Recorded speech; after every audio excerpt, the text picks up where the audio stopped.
bandeko nangai bana na Nzambe na kati na nkolo.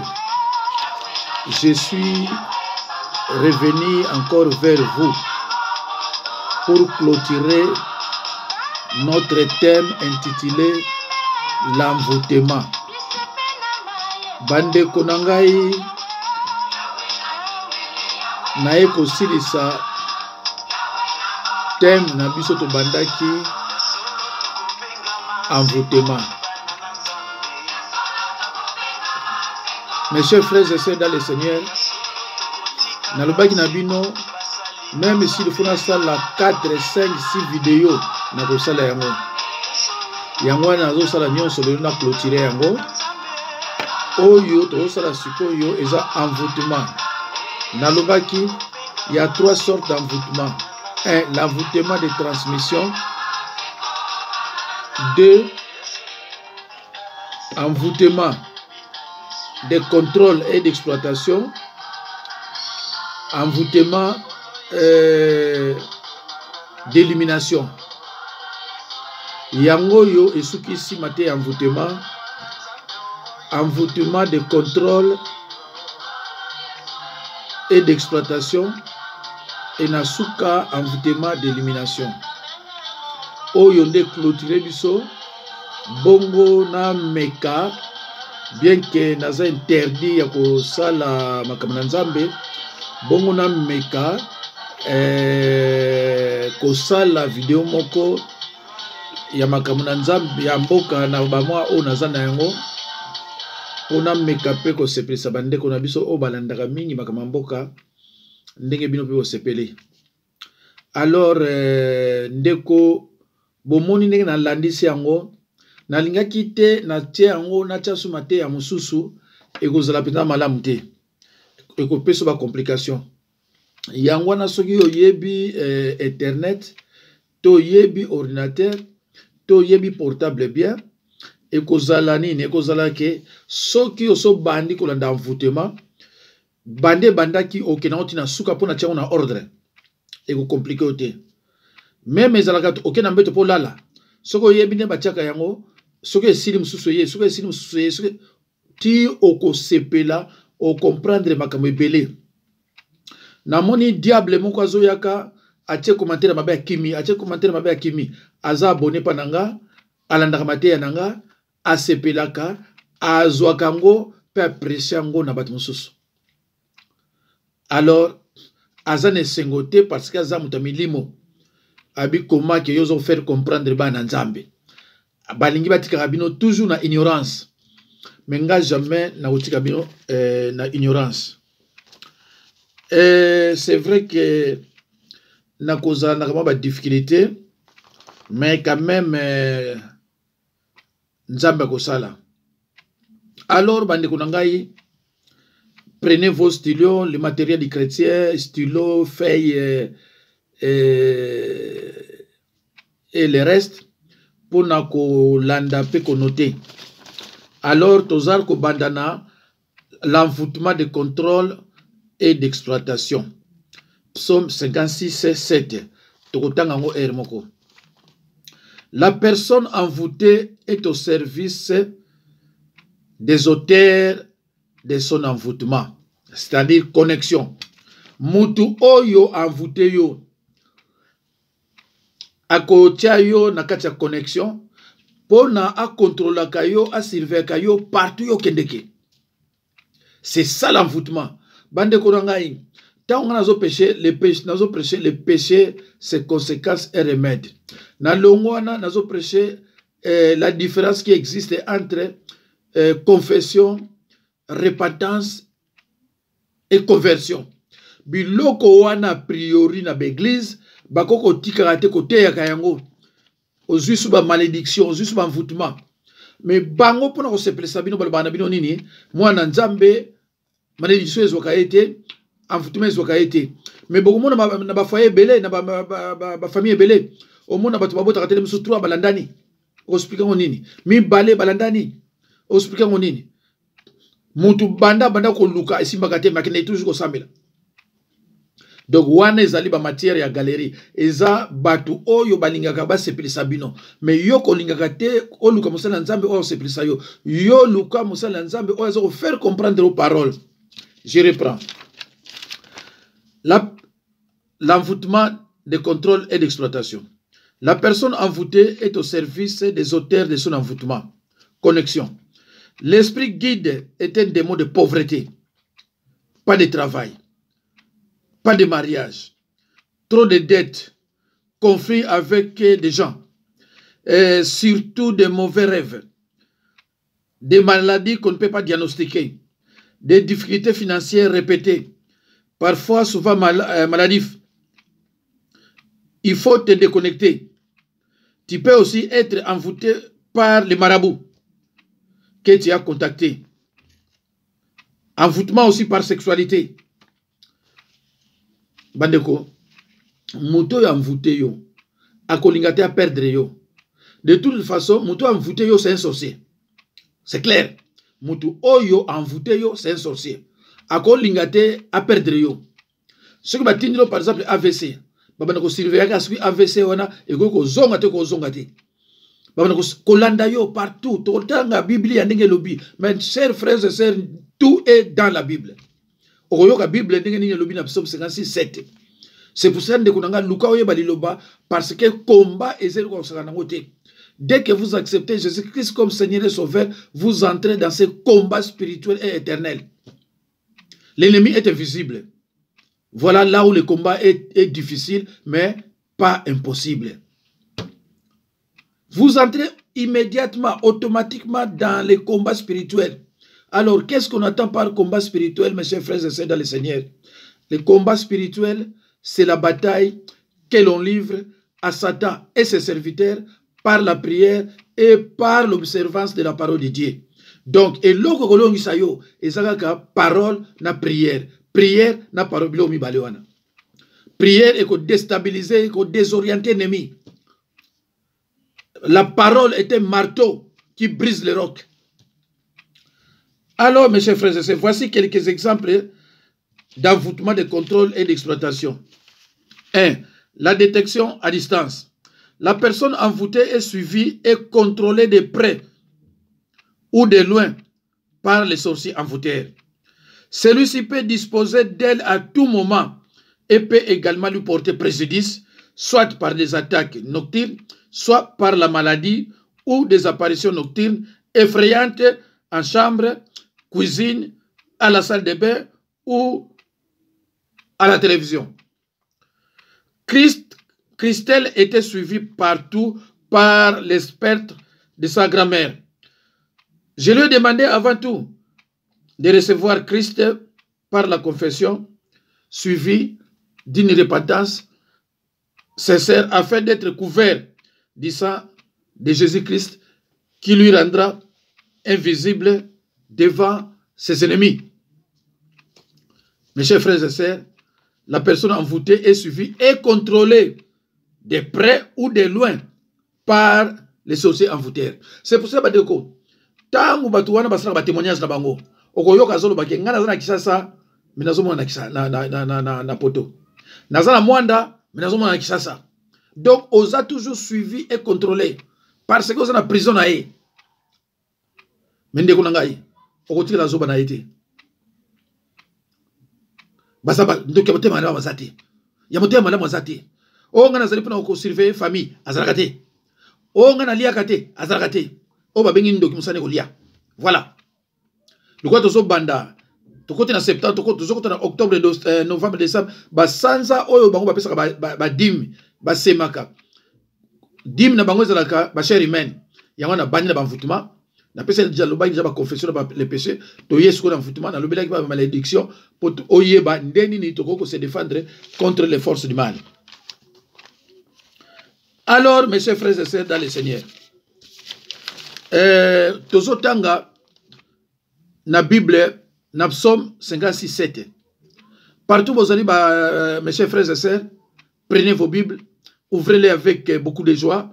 Nous allons lire dans les livres des Psaumes 56:7. Et je lis au nom de Jésus-Christ.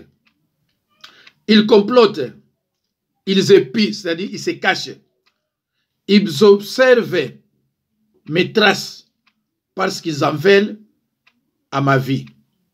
Bazali kota latala pe kolandalandanga. Pona koluka ko bomanga. Voilà. Bible est pas clair, hein? Bazali kota latala yo. Bazali kolandalanda yo. Pona nini? Po bazo luka baboma. Diable luka kelo mususte. Diable luka ko boma. C'est pour cela, mes chers frères et sœurs, Jésus-Christ ne cesse de dire, ceux qui sont mes frères et sœurs, ce sont ceux qui écoutent la parole de Dieu et qui la mettent en pratique. Pas seulement écouter la parole de Dieu, mais le coach en pratique. Dès qu'on a tika ko landa ma comme si on la takawana 4 heures d'état 5 heures d'état na kati ya YouTube et zo le bano le ko côté. Yo bako ina yoka po oboti na poto. Bako ina yoka po na poto. Alors kanga na Nzambe. Landa ka doka maluba ya solo ko luka ka mususu te ko perturber vina yo.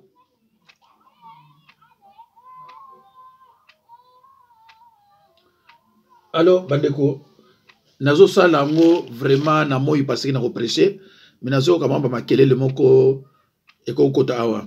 2. Les masques de vieillesse. Voir ma vidéo 0145. Na lobela ki peta kuna mingi. L'envoûtement d'une personne contrôlée par les sorciers et les magiciens la conduit à un épuisement qui a des conséquences sur le plan physique. La personne envoûtée paraît plus vieille qu'elle ne l'est. Elle n'a pas toujours la paix du cœur. Son visage, si c'est une femme, repousse les hommes qui pouvaient éventuellement la demander en mariage et par conséquent la maintiennent dans un célibat prolongé. Alors, mes chers frères et sœurs dans le Seigneur, confions-nous à l'Éternel pour le renouvellement de nos forces et pour le rajeunissement de nos membres. Proverbe 3, 7 à 9. Oui, la solution à ce genre de problème est auprès de Dieu qui guérit et rajeunit même les corps usés par les démons. Verset biblique en wana, Proverbe 3, 7 à 9. 3. Phénomène mari et femme de nuit. Impudicité avec les démons. Genèse chapitre 6, verset 1 à 4. 1 Corinthiens 10, 20 à 21. Voir mes vidéos 0144 et 0146. Ceux qui n'ont pas voir mes vidéos, c'est-à-dire, na salango déjà na ba vidéo, eza na nani nanga okokota. Ndeko nanga, ba satani na ba sorcier o bunsa ngai. Bino boyebi ke ba contacta ba se pele pour ba salir nga. Ba salani ni so beti komo nanga, o mona ba tia bango nyoso kuna batandami. Bazoloba, bazosala boye toutes ces bandes de sorcières. Yo kolandate, yo luka mateya. Yo yebike, victoire sans combat et zalagate. Moussala nzame malamu, yo wana ba combataka. Jésus a été fortement combattu. Les apôtres, tous ont été combattus. Alors, ceux qui ont pasteur na ba combataka été, c'est kazane moussala nzambe te. Alors, bande kuto sisi na envoûtement de contrôle et d'exploitation, to yesiko na envoûtement d'élimination. Toujours, psaume 56, verset 7. Envoûtement d'élimination consiste à pousser délibérément la personne à la mort. L'esprit guide est un démon de mort.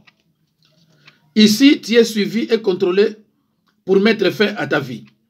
Oyokaka, bazu kosikibota, babetiye. Na kopesa un exemple moko lega na français.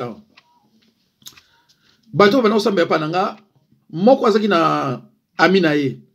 Amina ye wana bana ko bomba mbongo akina ya Kisasa, asala ba faire akene pelibela. Alors abomba mbongo na ye akomene ba 5 quelques mille euros.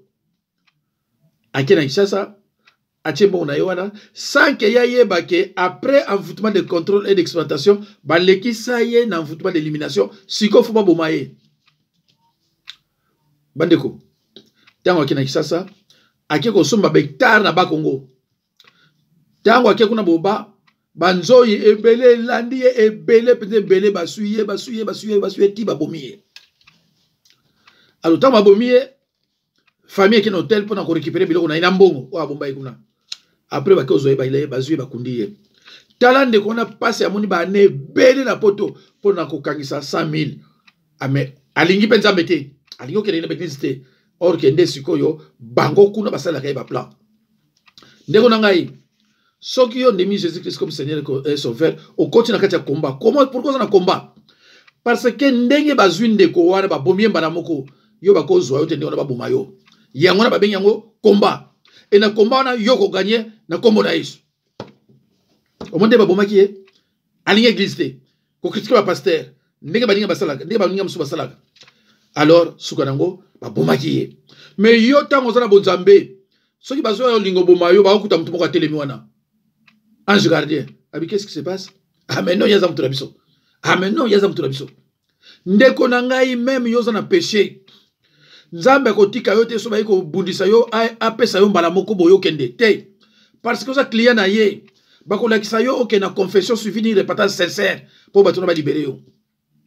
Ndeko tango biso ke ba jeune. Omona mama moko yaka koteka ba mapa. Ah kilia omona ko sommeli ya tilo ko mama nteka ozoke na nzelo zoto ngo ba mkozo liaga. Mukolo yo za na mbongo te. Omona talo bi kilia lelo sombita abina za na mbongo te abina odefsa yo. Poza nani kilia.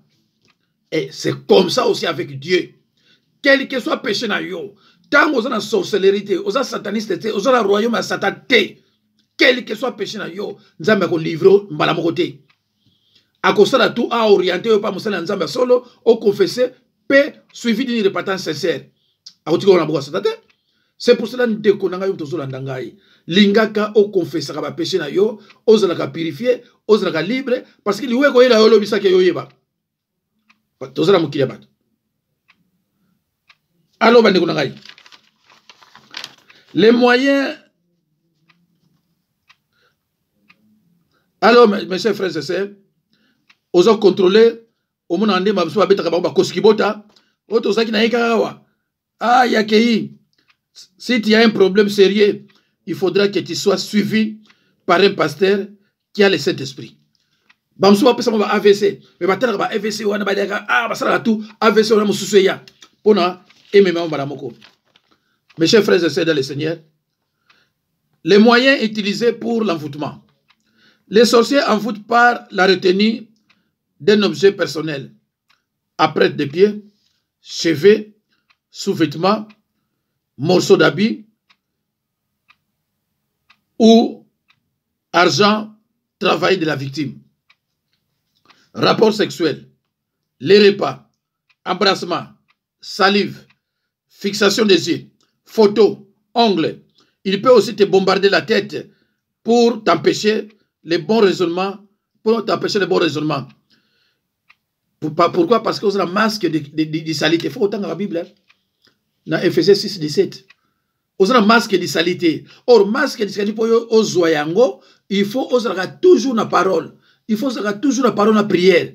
Ne ozo un masque casque de sali. Et casque de sali wana yango wana nde bango ba komona ke yoza mwana nzambe. So ba bombarder mutu, ba betu ba flèche moko invisible, ba flèche wana ko zongela bango moko.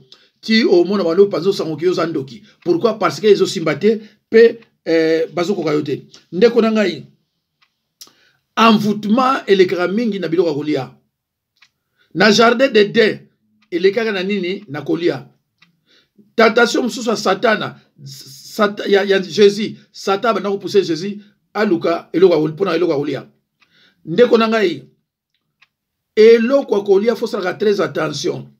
C'est pour ça que nous avons soit une église moko, bakabola kabino na bana, qui m'a tika église wana kende hier. Ou bien le banga na mwana nanga akozala pa ngana zali. Kotika kate mwana na église ba pesa ke ba bombo na n'importe qui. Kotika kate mwana ba pesa ke biloko na n'importe qui. Église eza place ko liate. Église eza pa ya liloba na nzambe na losambo. Esili. Soki ozo kende ken église balambela bino ba biloko, o mona bandoki bazo na balambela bino biloko ngo beba, ba créer bino un problème. Église eza place ko liate, église eza place ya parole de Dieu na prière. Alors, ba photo na yo, oyo tinda, bango bazwa yango, bazo kwa photo à travers ba photo wana. C'est pour cela, biloko nyonso oyo yo, ba photo, ba soutien, ba nani, oyo moyini azwa, senga na nzambe a rendre yango inactif à toute utilisation démoniaque. Tango yo solo bande ngona ko sala mapende ngwana. Ngala zana mutu aya pa na ngai awa na kolo bate relation ni tozana relation familiale, azwanga bilamba azwa bani na kena nango po bomanga, mais rendre yango inactif. Donc il va na maboko ne bozo servir rien à rien. Parce que ndoki ako bomayo na bilamba azwa yango pas créer ba problème. Na basi bomona ki témoignage ya mama Kalanga na mama na ye. Alinga bo mama na ye na libaya na ye lamba na ye. Meta nzambe atushaka mama na ye abengi albino yaka pesa libaya na ngai. Abondeli po nango apesi ye ekene su ko sala le mokote ti akeko bomana ni leki na ye. Ozoko mona ndeko. Yama ba mate ya boyo fo yo ka ngole nyo pour comprendre. Ko linga katona na ba mate mususu ezo pesa le mokote. Yo ke na église. Ozui elamba ya kodefa ya mutu, ok, olati en église. Okomi kuna ba peso mapamboli, ba pamboli nyoso yo zwaki eke na kolo elamba. Alors yo le on salaki. Bomona ki Jacob na ndeko na ye. Hein? Jacob azoki li pamboli te, mais li pamboli ke na ko. Et ça qui retour pa ya li passa na ye. Finalement, ayaka ozo susu aluka su li pamboli mususu. Il y a deuxième li pamboli, botanga ka Bible bien. Donc faut kebaka bilamba ya moins cher ezali ya batombola lata ya moins cher ya yo ke ko defa ya mutu moko yebi pété. Il faut ko éviter mutu na ndako na yo na bossa na ko mema sous-vêtement nanga ou bien soutien pesa nga ya yo. Faut ko éviter biloko wana. Il faut ko éviter mutu yo yebi to ko tsana cuisine azwa nzungu no ba tombola ka biloko. Il faut éviter. Matthieu 10 16. Jésus-Christ, qu'est-ce que Jésus dit? Je vous envoie comme des brebis au milieu des loups. Hein? Keba, je vous envoie comme des brebis au milieu des loups. Keba, par l'ignorance. C'est l'ignorance. Que les Écritures annoncent clairement que le peuple de Dieu souffrira et sera amené en captivité s'il persiste dans l'ignorance et dans le péché.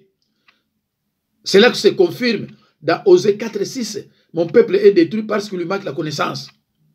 Ce verset biblique ne dit pas que mon peuple est détruit à cause des sorciers satanistes, mais par manque de connaissance.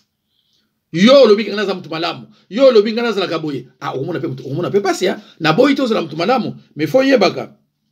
Tangwa yo okamataka bandoto yo lotaka, musala no ko expliquer, musala no ko expliquer on pa bato. Ale ba ko bombarder mutu, ba mvute yo, okomaka ah, na lotaki nini yo, na mona ki nini yo, siko yo olotaka lisusu te pona nini, pona munoko na yo ko loba loba. Yango na bebisi yo.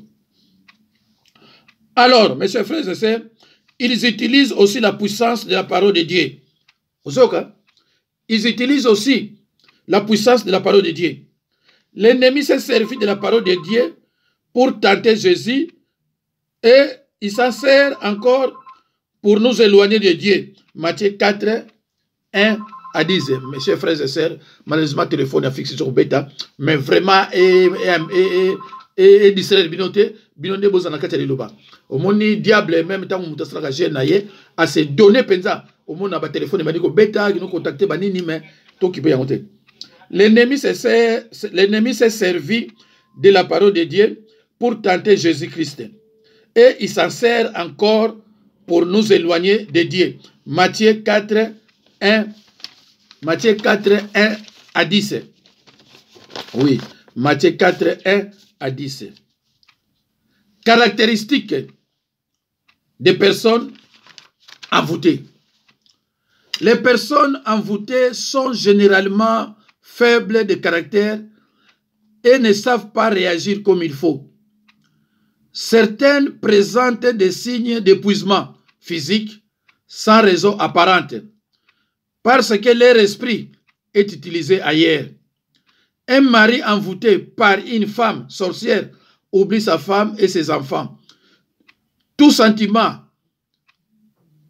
affectif est ainsi ôté et comme conséquence, il fuit ou abandonne les toits conjugales. La sorcellerie est une force très dangereuse que Satan déploie pour détruire les enfants de Dieu, ceux qui sont destinés à réussir. à la grandeur et à l'élévation dans n'importe quel domaine de la vie. Matthieu 10, 16. La sorcellerie est une force très dangereuse que Satan déploie pour détruire les enfants de Dieu. Ceux qui sont destinés à réussir à la grandeur et à l'élévation dans n'importe quel domaine de la vie. Matthieu 10, 16. Quelques signes caractéristiques de la présence de la sorcellerie à la maison. Les disputes permanentes, la mésattente, le colportage et la médisance sont souvent des signes évidents de la présence de la sorcellerie dans un milieu donné. Les sorciers parlent beaucoup, critiquent, il fait des faux témoignages, il fait voir aux autres que c'est son conjoint innocent qui est sorcier. Des bruits de pas au plafond, soit à la maison. Plaisir dans les rêves, faire l'amour avec sa femme ou son mari. Des mauvais rêves envers, mes chers frères et sœurs, quelques signes, il y a présence, il y a sorcellerie. Quelques signes, ça ne va pas. Au moins, on a discussion, ça